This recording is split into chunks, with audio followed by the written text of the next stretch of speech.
Boa noite a todos, sejam bem-vindos à 37ª CIPAT do curso técnico de segurança do trabalho da ETEC José Rocha Mendes. E os integrantes do meu grupo são a Alessandra, o Diego, a Djanari, a Emily e eu, Rafael Dias. Todos somos do segundo semestre do curso. E para conversar com a gente entrevistou duas mulheres para trazer dois panoramas diferentes, né, sobre como as pessoas foram afetadas durante a quarentena. A primeira que vai falar vai ser a Aline Carvalho. Ela é aluna do curso de Gestão Ambiental da USP, aqui em São Paulo, e também é gerente de projetos da empresa júnior do curso, né, a GA Júnior. A gente trouxe também uma psicóloga para falar. Ela é funcionária do grupo Itaú Unibanco, que é a Camila Góes. Então a gente vai para a primeira pergunta agora, tá bom? Então, boa noite, Aline. Seja bem-vinda. Queria agradecer novamente por ter aceitado o convite. Vamos para a primeira pergunta. Você acha que foi possível se adaptar às condições da Covid-19? Eu acho que foi possível adaptar algumas situações do Covid-19, como, por exemplo, alguns trabalhos que passaram a ser home office, a faculdade, a escola que passou a ser à distância, né, o EAD. Porém, tem algumas situações que não dava, né? Algumas profissões, como lixeiros, médicos, enfermeiros, a galera da saúde. E também acho que adaptar algumas situações, como foram adaptadas, que eu comentei no começo, custou algumas coisas. Então, algumas pessoas ficaram com ansiedade, intensificou depressão, e entre outras coisas, assim, né? E tem algumas coisas também que, mesmo adaptando, não foram o suficiente, assim, não entregou com a mesma qualidade, assim, como era no presencial. Por exemplo, no meu curso tem muitos trabalhos em campo, então eu fui prejudicada nesse sentido. Me chamo Alessandra, faço parte do segundo módulo de Técnico em Segurança do Trabalho da Escola ETEC José Rocha Mendes. Faço parte do grupo da CIPAT. Gostaria de perguntar se entre os estudantes, no modo geral, se teve algum perfil de estudante que sofreu mais as consequências durante essa pandemia. Eu acredito que dentre os estudantes existe sim um perfil que foi mais prejudicado, né, por esse contexto de pandemia, como, por exemplo, as pessoas que vivem em vulnerabilidade social, que têm menos recursos, né? Então, pessoas que não têm computador, ou não têm um computador bom, não têm internet, ou não têm uma internet boa, não têm um espaço para poder estudar, para poder trabalhar, para poder pensar dentro de casa, né? Às vezes tem pessoas que dividem os cômodos, dividem o mesmo computador. Então, com certeza, esses estudantes foram os mais prejudicados nessa pandemia. Meu nome é Diego, faço parte do segundo módulo de segurança do trabalho e vim aqui fazer duas perguntas para a Aline. A primeira, como você avalia o impacto do isolamento social no desenvolvimento das relações interpessoais entre estudantes da sua faculdade? As relações se tornaram mais rasas? As relações interpessoais entre os estudantes, né, foram prejudicadas, sim, se tornaram mais rasas na medida em que a gente não podia se ver pessoalmente. Então, por exemplo, nessa virada de 2020 para 2021, acabou que eu, por exemplo, não conheci nenhum calouro, né, nenhum estudante que entrou, que passou no vestibular agora. Não tem mais aquela recepção que tinha na universidade, né, de adotar os calouros e toda aquela interação que tinha, de vender coisas, de ter a apresentação das tiers e, enfim, de ter essa troca também, né? Então, acredito que teve uma adaptação, assim, né, nesse sistema de online, assim, virtual, mas não consegue chegar na mesma qualidade, assim, enfim. Eu acredito que as relações se tornaram muito mais rasas, assim. Outra pergunta. Diversas atividades e rotinas que tínhamos antes da pandemia tiveram que ser adaptadas para o mesmo ambiente em que costumávamos descansar.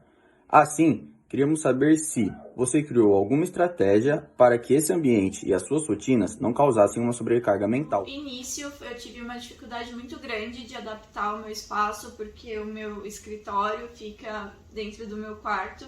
Então, realmente era muito difícil, assim, levantar da cama e sentar e ficar ali, porque dá preguiça, dá vontade de ficar mais tempo na cama, de assistir aula na cama, de trabalhar na cama. E aí eu criei algumas estratégias, assim, eu também passei a comer dentro do meu quarto, então eu ficava muito aqui dentro do meu quarto. Daí eu comecei a me forçar a comer na cozinha, por exemplo, e levantar, sentar na cadeira e ficar aqui hora de trabalhar, não fazer coisas na cama. Acho que criar essa disciplina, assim, né? Acho que foram essas estratégias, assim, para eu não ficar muito fazendo tudo muito na minha cama e aumentar essa questão do sedentarismo, né? E também acho que caminhar um pouco na rua ajudava um pouco para sair um pouco desse ambiente. Acho que essas estratégias, assim. Passamos por um duro processo de adaptação com esse novo modelo de trabalho, estudo e estilo de vida. Na sua opinião, o retorno ao novo normal pode ser prejudicial em algum aspecto? Há a possibilidade de se tornar mais difícil de se relacionar socialmente fora das telinhas? Fazer novos amigos, se apresentar em público, trabalhar em equipe, por exemplo. Você acha que essas mudanças podem intensificar as doenças psicológicas, ansiedade, depressão e outros transtornos diversos? Eu acredito que vai existir alguma dificuldade, sim, na adaptação ao novo normal, porque a gente está 2 anos nisso, né, nesse modelo diferente, à distância, e acredito que algumas pessoas vão ficar com fobia social, assim, e vão ter dificuldade nessa relação de presencial mesmo, né? Faz muito tempo que as pessoas não se abraçam, que não... Quer dizer, isso aí também é algo um pouco individual, né? Porque tem pessoas que já estão saindo e vivendo as suas vidas normalmente, tem pessoas que não acreditam na vacina, tem outro tipo de crença, não acredita na gravidade da pandemia e da Covid-19. E tem pessoas que já acreditam muito e se fecharam muito, mas em geral acredito que vai haver dificuldades, sim, que vão existir, né, dificuldades de se adaptar. E qual que é o restante da pergunta? Se há a possibilidade de... E acredito que possa se intensificar, assim, algumas pessoas que já têm propensão a ter doenças psicológicas ou já têm doenças psicológicas, nesse sentido de ter uma ansiedade, né, de saber, nossa, como que eu vou fazer agora pra voltar à minha rotina, assim, né, voltar a sair na rua, voltar a trabalhar com uma equipe, porque você tá no seu quarto, no seu escritório, 24 horas dentro de um computador, das telas, e aí de repente você tem que lidar com pessoas, com equipes e presencial, assim, né, então eu acredito que possa gerar mais ansiedade em algumas pessoas, assim. Aline, sabemos que todos esses processos de adaptações seguidas durante a pandemia acarretaram em problemas psicológicos, né, e sociais a profissionais, estudantes e professores. Assim, gostaríamos de saber se você percebeu um aumento na pressão colocada pelos professores em cima dos alunos durante esse período. E se você acha que ocorreram afastamentos ou desistência de matérias ou do próprio curso por conta disso. A faculdade ela chegou a tomar alguma atitude para tentar melhorar esses pontos, tentar diminuir as desistências dos cursos e das matérias? Eu acredito que houve sim um aumento na pressão colocada em cima dos alunos pelos professores nesse período de pandemia. Falando particularmente assim, né, do meu curso, da minha faculdade, meus professores colocaram muita pressão, eles aumentaram muito assim, a quantidade de atividade, de trabalho que eles passam pra gente, né, passavam. Por exemplo, antes da pandemia tinha 2 trabalhos por mês, assim, agora toda semana porque é uma forma que eles encontraram de avaliar a gente, pra ver se a gente não tá sabotando alguma coisa, mas eu acho também que não é muito efetivo, assim, isso só gera mais ansiedade nos alunos e não avalia se a gente tá ou não colando, pegando do coleguinha, enfim. E o restante da pergunta, se houve um afastamento ou desistência. Eu acredito que sim, também tiveram alguns alunos que desistiram de algumas matérias, de algum curso, do curso também. E a faculdade tomou algumas decisões, assim, por exemplo, na minha faculdade, se você tinha um prazo curto para trancamento de matéria, agora eles aumentaram um pouco, então você tem mais tempo para pensar se você pode ou não trancar a disciplina. Eles também limpam isso do seu histórico escolar, então não consta que você trancou uma disciplina. Acho que foram essas, assim, que aliviou um pouco, assim, nessa questão da pressão, mas não foi feita tantas coisas assim.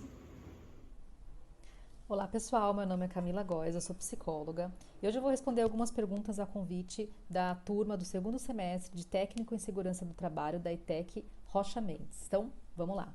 Boa noite, pessoal. Eu sou a Djana, estudante do Técnico de Segurança do Trabalho aqui na ETEC José Rocha Mendes e vim fazer algumas perguntas para a nossa convidada, a psicóloga Aline, que trabalha no Itaú.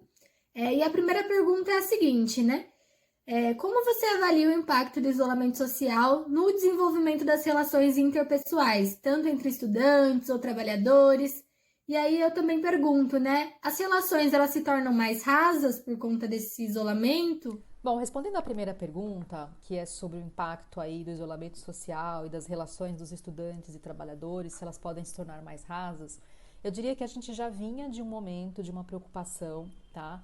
Onde já se falava muito sobre isso, sobre a nossa sociedade, como a gente vem se relacionando. Então tem um autor que se chama Zygmunt Bauman, que é um sociólogo, e ele escreveu muito sobre isso, vários livros de estudos, que é sobre a modernidade líquida, o amor líquido, tem vários livros e conteúdos dele na internet também, pesquisem aí, que é super legal, que já falava muito disso. Então, claro que uma crise como a que a gente viveu, ela traz inúmeros impactos econômicos, políticos, né, de vários níveis para a sociedade, incluindo também o impacto social, que é esse das relações e tudo mais. Então, acho que cada vez mais já era um assunto preocupante e agora se intensificou a preocupação com esse tema que é de saúde mental ou populacional, digamos assim. Mas a gente já vinha, né, de uma preocupação muito grande e é lógico que houve uma intensificação desse tema, com certeza. Oi pessoal, tudo bem?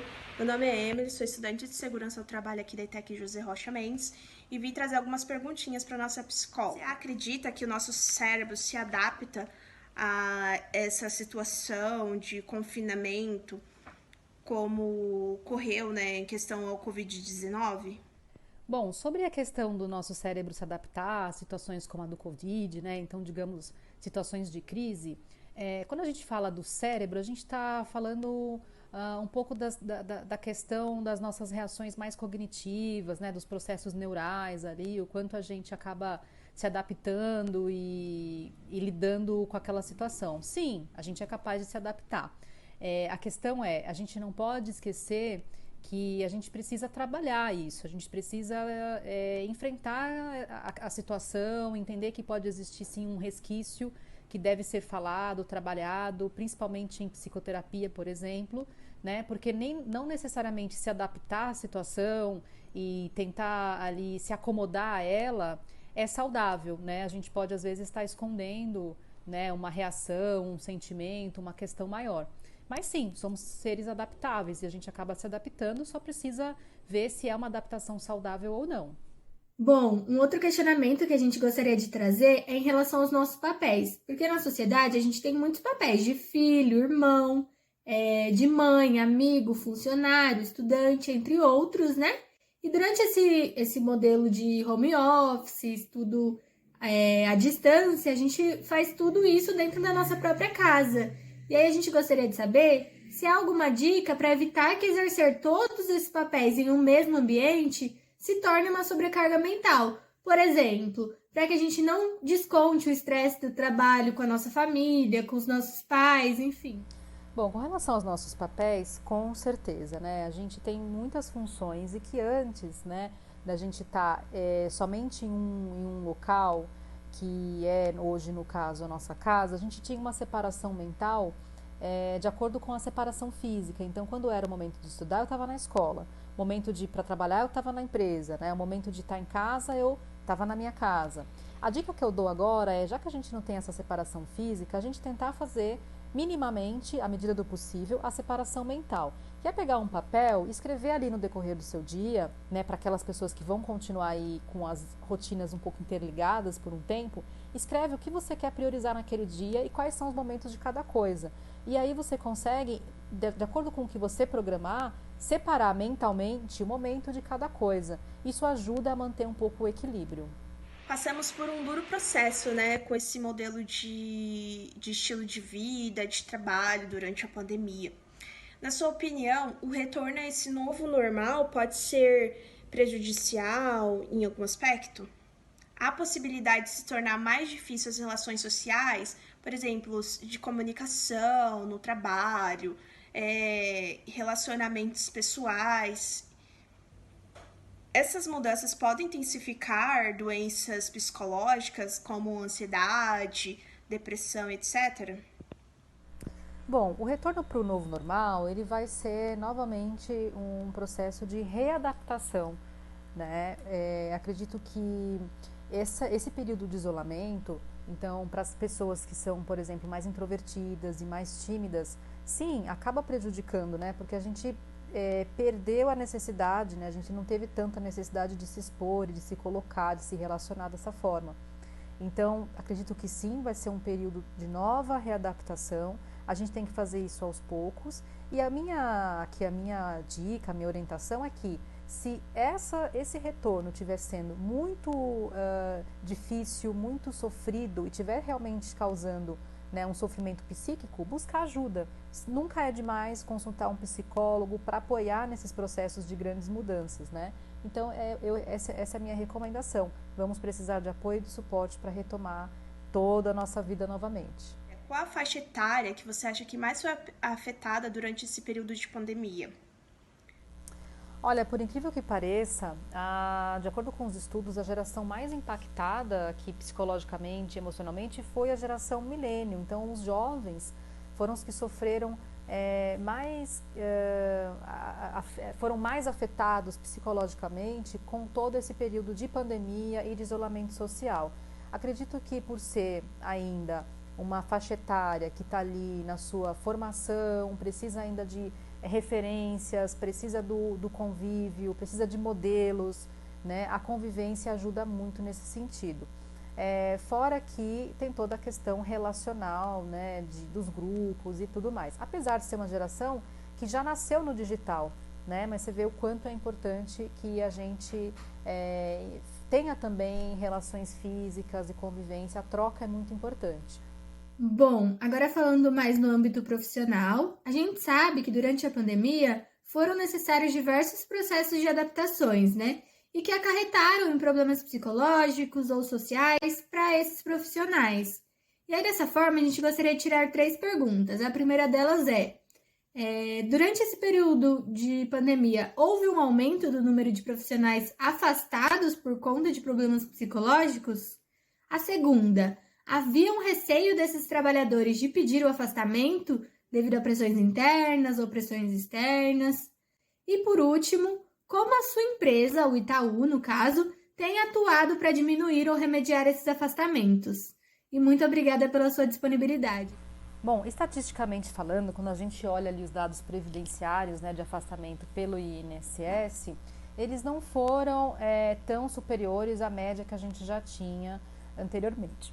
Acredito que um pouco da questão relacionada aí é que as pessoas, elas se mantiveram nos seus trabalhos, aqueles grupos que são de pessoas que são ativas, né, que estão nas suas funções de trabalho oficiais, então aquelas pessoas que têm carteira assinada, elas se mantiveram, né, devido até toda a crise econômica e financeira, e elas, de alguma forma, se adaptaram a essa condição, tá, para manter os seus empregos, porque a crise financeira também era uma questão. Então, esses dados não foram superiores, porém, a gente observa o quanto as pessoas passaram a se preocupar com o assunto e se sentir mais cansadas, estressadas, tá? Então, em números não houve um aumento, mas existe sim um aumento da queixa. Bom, eu acho que as empresas, de um modo geral, elas tentaram tratar as questões que foram surgindo aí de demanda dos colaboradores de uma maneira muito positiva, né? Então, oferecendo linhas de crédito para que as pessoas pudessem ajudar os familiares, garantindo aí os empregos, né? Adiantando o 13º. Foram muitas boas práticas que eu vi de mercado. O que eu acho que fizeram, né, com que as pessoas se sentissem um pouco mais protegidas, né, e se sentissem mais cuidadas nesse momento, o que acaba por reduzir naturalmente a necessidade, o número, né, de pessoas que se afastaram do trabalho. Porque as questões psicológicas não necessariamente elas estão relacionadas ao trabalho. Às vezes o trabalho ele é uma fonte, na verdade, de promoção à saúde, né? Então, se a pessoa se sente ali protegida, ativa, né, ela se sente cuidada e ela sente que ela consegue exercer a sua atividade, às vezes por mais que o entorno esteja ruim, como era uma realidade para todo mundo, o trabalho ainda assim ele tá bom. Então, complementando, eu acredito que para as empresas que se preocuparam em cuidar dos colaboradores, que adotaram medidas protetivas e que as pessoas se sentiram, né, que elas podiam contar com a empresa nesse momento, não houve essa necessidade necessariamente ali do afastamento. O que eu vi foram pessoas que buscaram mais pelos produtos, pelos programas, pelos recursos de apoio psicológico, né, apoio social. Então, esse número aumentou. Agora, não necessariamente, né, nesse sentido de afastamento, né? Então, acho que é por aí.